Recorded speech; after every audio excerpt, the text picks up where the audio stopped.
You're listening to the REI Marketing Nerds Podcast, the leading resource for real estate investors who want to dominate their market online.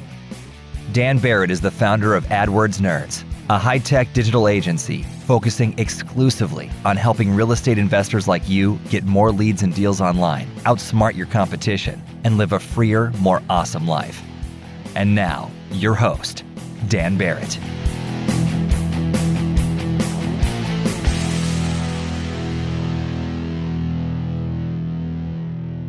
All right. Hello, and welcome to this week's episode of the REI Marketing Nerds Podcast. As always, this is Daniel Barrett here from AdWordsNerds.com, where we help real estate investors of all shapes, stripes, and colors get more leads and deals online. If you want some help putting together an online marketing strategy for your business, you know where to go. It is AdWordsNerds.com. We will help you out. Okay.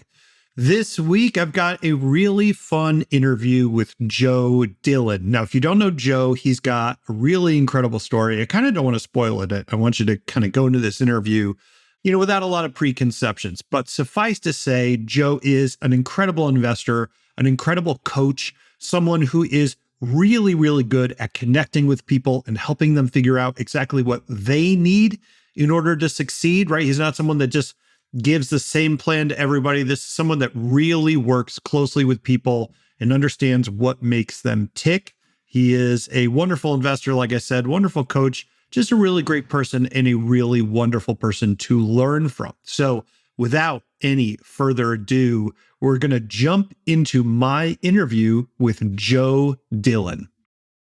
I am here with Joe Dillon from Seven Figure Wholesale. Joe Dillon, man, thank you so much for being on the show. I appreciate it. Hey, I'm honored to be here, my man. Thank you so much for having me. Yeah, dude. I promise I will try not to say sever again because it sounds very ominous. But yeah, man, we have so much to get into. We were talking before, we started recording, and there's just so much stuff I want to touch on in your story and your business.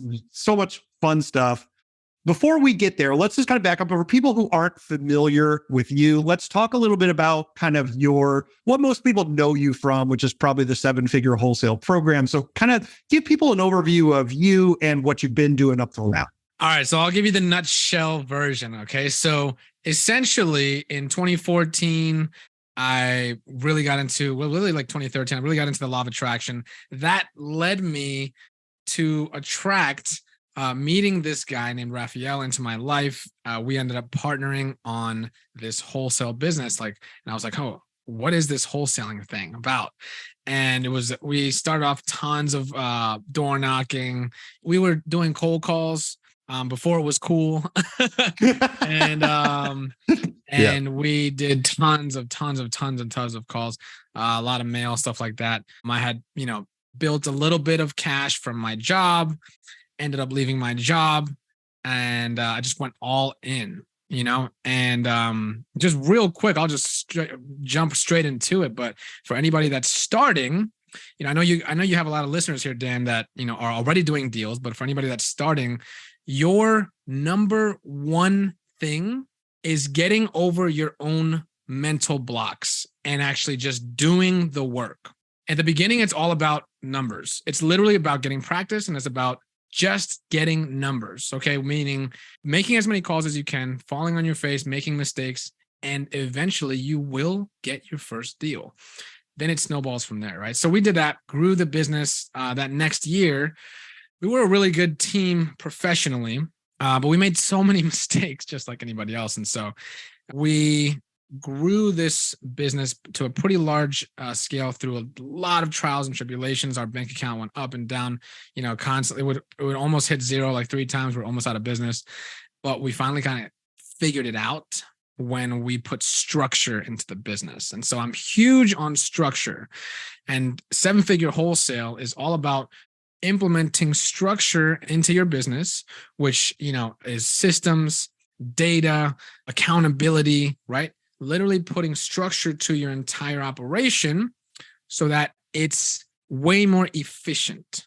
And when you get efficiency, that's when your numbers start to go up, right? How many calls you can do a day, how many offers you can make in a day, how much you can handle, and the number of deals ultimately that you're going to close. And so, Seven Figure Wholesale is all about giving active real estate investors the tools, the structure, the systems, and most importantly, which most people don't talk about, the roadmap, which is like, hey, don't do this first. Don't do this right now, right? Which most people don't talk about, which we can get into. The order of your actions matters, right? But that's what it's all about. It's giving those active investors the tools to really, really, truly scale and know where they're going. So that's what it's all about, baby. I love that. So there's a ton of stuff I want to talk about that's kind of happening currently in your business, stuff that's changing for you. Before we get into that stuff, I do want to spend some time talking a little bit about kind of your background and this whole story behind kind of the founding of Seven Figure Wholesaling. Yeah. And I want to start with this idea of like you going all in. Like you said, like you kind of, you sort of attracted this person into your life, and then you kind of like all of a sudden you're running this business and you like quit your job and like all this stuff, right? And you mentioned mental blocks, huge problem for people who are getting started. And like, let's be honest, right? It's a problem for everybody. It doesn't really matter anything. It's just a different kind of mental block. It's always kind of in your way. Absolutely. So why do you think that you were so willing to jump in sort of like both feet first, right? Like, why were you willing to make that jump when I think a lot of people would feel very nervous about it, very threatened by that? Why do you think you were so able to do that? Is that like a personal background thing? Is it a philosophy thing? Like, what do you think?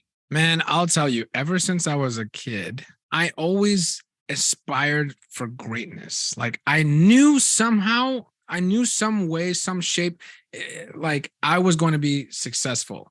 How that initially showed up when I was a kid, I thought I was going to be the world's best soccer player, right?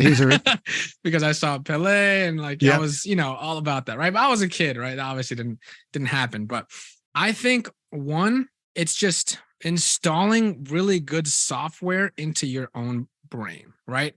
And so, I was blessed that I had, I think, a loving mother who, was constantly pouring into me. Just like anybody else. I mean, there's a balance with that, right? But I just believed it. That's the most important thing. I believed it. Number one. Number two, we were poor growing up. Okay. So that like I learned not even to ask for things because I didn't even want to put us in a bad spot. And I know, my dad was constantly working jobs. My mom was at home taking care of us. And so, through that, like, I was like, man, I don't want to fucking live like that. You know what I mean? Yeah. And so I was able to see what I didn't want, right? And that drove me to create the life that I did want.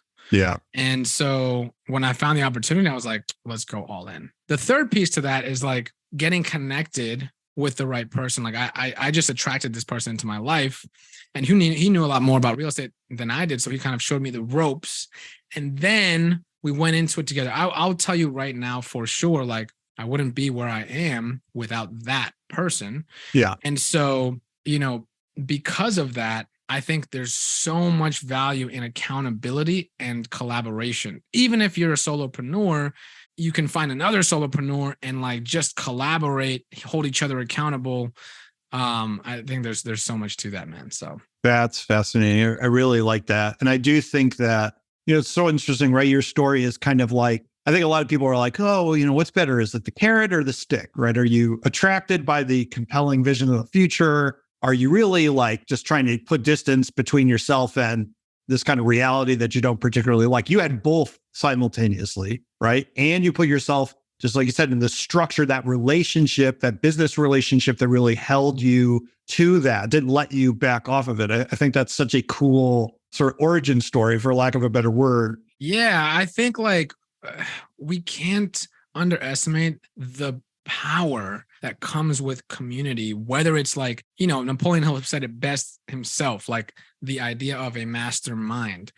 I will bet way more on two partners that are both hungry versus one solopreneur that's just hungry by himself, right? Because it's just so much better to try to take on things as a unit, as a team. And even if you're a solopreneur, you can find elements of this with masterminding with other people that are in the same boat as you. So yeah, I always say, I always quote my friend Jeff Moore, one of the most compelling, least sort of like famous entrepreneurs you're ever going to meet, but like is there in the background of a lot of people that, people know if you follow entrepreneurship or whatever. But Jeff Moore always says, right? An entrepreneur alone is an entrepreneur at risk, right? I think about that all the time. There's so much stuff I want to get into. I want to, one last question about this sort of origin story process, which is you mentioned this in passing. It went by very quickly. I want people to like go back and kind of listen to this again. You said you almost went out of business 3 times, like 3 straight. Yeah. So I think for a lot of people, there's part of them that is looking for proof that they're bad at everything, right? So it's like if you have success, there's a part of you that like doesn't believe that it's real, and then the second you hit that moment where it's like, oh, the bank account's a negative, which has happened, right? They're like, well, there it is. There's the proof. I'm bad at this. What got you guys through those periods where quote unquote, objectively, you look at the evidence, you look at what's around you, things are not going well. What got you through those periods? Faith, 100%.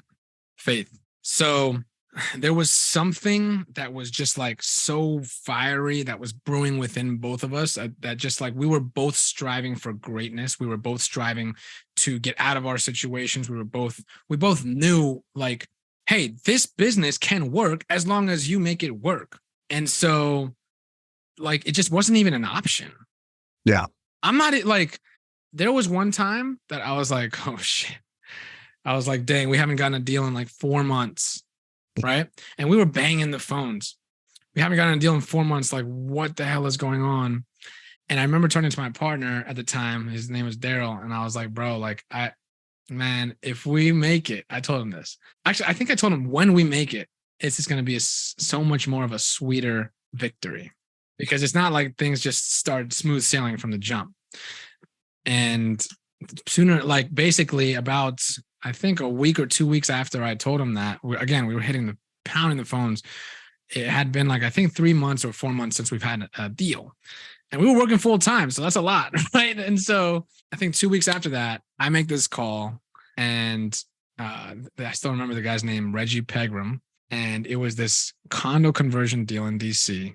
And I ended up getting under contract, built massive rapport with the dude, and we got it under contract, and it was like $140K deal. Wow. And I was like, whoa, talk about reviving, right? Talk about a revival right there. And so when you have that faith, it's like during those times of your lowest low, when everything around you is pointing to the fact that you're not going to make it, as if you hold that faith strong and that, ideally led by a compelling vision.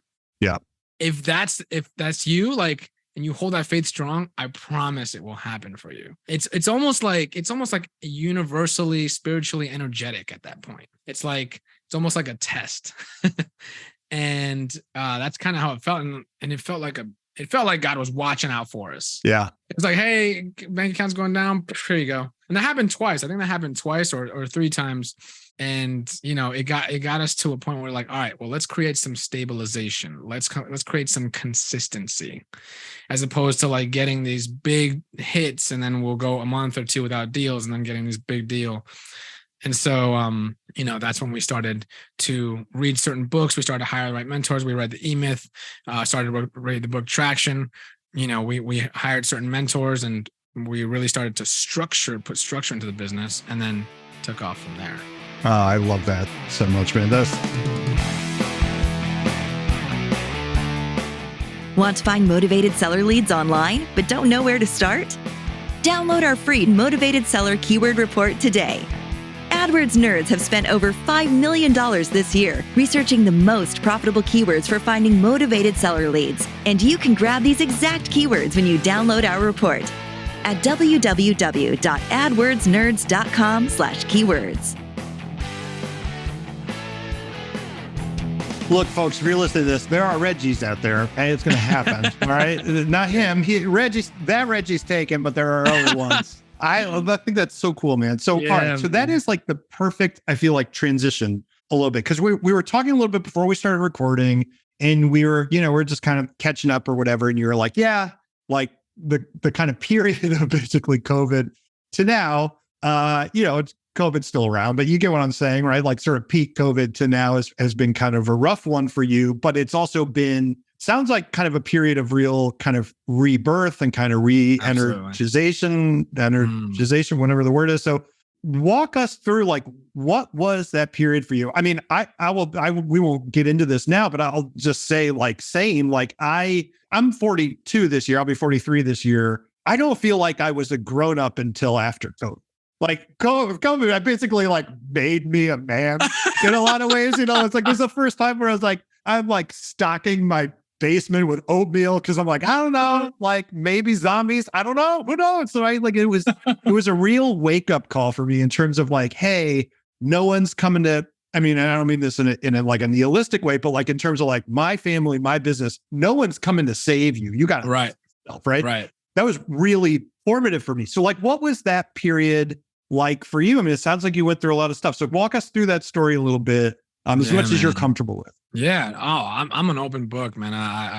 I think vulnerability is one of the most courageous things that you can do as a leader and an influencer, and that gives other people the platform to be open and vulnerable too. Hey, I'm going through the same thing, right? I've noticed this so much the more that I open up. So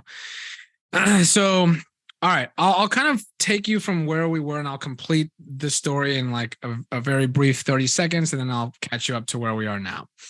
So, that partnership, even though we were very good professionally together, personally, there was a big mismatch and we didn't mesh well, right? And so basically, we ended up hitting our first million. We made our first million in 2015. We grew every year since then. And, a few years past that, we've got to, 1.5, 1.8, 2 million, et cetera, et cetera. We had a whole team. We came down to Tampa. We were doing business in multiple markets. It was great. We had, 12, 13 people working for us. It was awesome. It was a great culture. But, I ended up leaving that partnership because I wanted to pursue my passion, which was coaching. We had an event, and I think in 2017, where it might've been 16, where we got like, 15, 18 real estate investors. They flew in, they learned our systems. They paid us $5,000. We taught them everything. That was so impactful to me. I was like buzzing and I was like high for like a week. Yeah. And I was like, whoa, there's something here. And that's when, and I tell people all the time, follow that feeling, like follow your fulfillment. I noticed something within me and I was like, whoa, this feeling is incredible. Like we're blessing other people. We're showing them the way and they're so grateful. That changed me. And so, a couple of years later is when I made the jump, and then I started what I'm doing now, which is coaching. I started my coaching business. And so the name of the company is Elevate Coaching Group, but my brand is Seven Figure Wholesale. So I teach people how to build 7-figure wholesale businesses. Right. And so basically I've been doing that for about 4.5 years. All right. We've, it's gone very well. We've helped hundreds of wholesalers, and, I've created, I've helped some of the big names in our industry, scale their business, which is really, really awesome. And, there's been a lot of results, and it's been a blessing. So I say this, it's been like 3 phases for me. The real estate business was like, all right, introducing me to money and making more money and understanding the business structure. Okay. Yep. The coaching business was me following my passion, and I had aligned, myself with that, like my gifts, and aligned my interests with what I'm doing. So it was like aligned action in purpose and passion. So I made even more money doing that. And then I got sick right around when COVID happened. And I call it sick. I didn't really look sick from the outside in, but I got exposed to black mold, and that wreaked havoc on my whole system. And I had anything from like brain fog to, fatigue to dizziness, like constant dizziness. Did you know at the time what it was? Like, was it like, oh yeah, I should never have gone to that black mold convention? Or was it like, or was it was a mystery for a while? Bro, I had no idea for 6 months. I thought it was anxiety. Wow. Just like straight anxiety. Yeah. And I was like, I kind of prided myself on being a very relaxed, chill, mindful person. I've always preached meditation, all this stuff. And so people are like, wow, you have anxiety? What's going on? And so I was like, I have no idea. It was 6 months of hell, dude. It was hard. But in November of 2020, that's when my buddy told me to go take this mycotoxin test. And sure enough, I was super high on all the mycotoxins, which basically mold spores make mycotoxins. That's what they use to defend themselves. And that's what causes symptoms, right? So like I was experiencing all of these things. And I finally started to detox from it. Took a long time. I think I got a lot of mold out of my system, but it wreaks havoc. So like there's other things that I have to deal with now. And I'm actually still going through some stuff, even though I feel way better than I did, in 2020 and 2021. I'm still kind of going through some stuff and still releasing and detoxing, right? And so that taught me so much, man. You can have the money, you can even have something that you're passionate about, but if your health is not in line, and if your health is at risk, bro, nothing else matters. Nothing. So it really taught me to tap in and tune into myself and my body and prioritize and care for myself. You see, most entrepreneurs are so obsessed with growth, and they're so obsessed with like making more money and building a big business, which none of those are bad things. I'm still doing those things. However, they will totally disregard their self-connection, is what I call it, right? They're not connected to themselves, to where their body or maybe their soul's giving them some signals like, hey, slow down here a little bit, or, take some time for yourself, take some rest. Cause I was just going in, man. I was going in since I started in 2014, for my real estate business, then my coaching business. And sometimes I'll be at the office until like 10, 11 p.m. at night. You know what I mean? And I was just obsessed with building this vision at the cost of me. Right. And so it taught me so much about self-connection. And you can still be a total fucking badass and build this big business and follow your dreams and push your limits while still staying grounded in yourself. And so, that's kind of what I learned, and I'm still learning. And so because of that, I have now transitioned, and I'm just now creating my new program and my new vision for my business and my life. I'm tying in all of these pieces. It's not just about how to create a 7-figure business, how to create $1 million business. It's how to build a vision that's so compelling to you, okay, that you wake up charged and all your actions are meaningful because you have created this purpose that is aligned with you, but then you're also mastering yourself, like you're deepening your connection with yourself. And so there's like these 3 major components here, and I've pooled them all together to create this new program, and I call it Meaningful Millions. Oh. And so that's what's going on now, man, in my life. That is such a mind-blowing story on multiple levels, but also one that I think, sorry, I mentioned this to you, right? But it's like in a lot of ways, like the sort of moment you're sort of ready to hear something, or you're like, is that time of your life where you got to hear a certain message, and people start to show up and like just tell it to your face, right? So it's like you're kind of like one of several people who have had kind of an experience like this that I've talked to recently, although your particular one is like more harrowing, I think, than a lot of people. Hey guys, hope you enjoyed part 1 of this episode. It's just too good to limit to one show. Join us next week to hear the rest.